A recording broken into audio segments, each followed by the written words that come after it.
Natalie Holzer buka suara terkait kabar putusnya dengan Faris. Natalie Holzer setelah pisah dengan Sule, dikabarkan kembali ke sang mantan kekasih.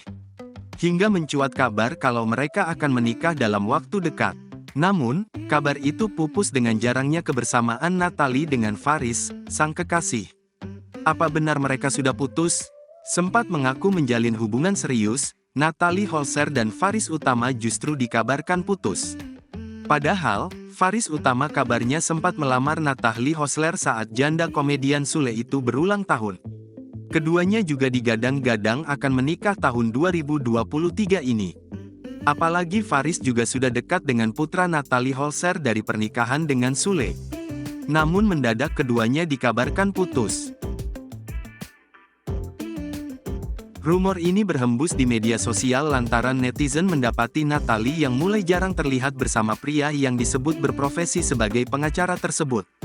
Padahal sampai beberapa waktu lalu, Natalie dan Faris masih kerap membagikan kebersamaan. Selain itu, akun Instagram pria Faris Utama mendadak menghilang. Netizen juga mendapati kejanggalan di unggahan terbaru Natalie Holzer. Ibu satu anak itu disebut tak mengenakan cincin.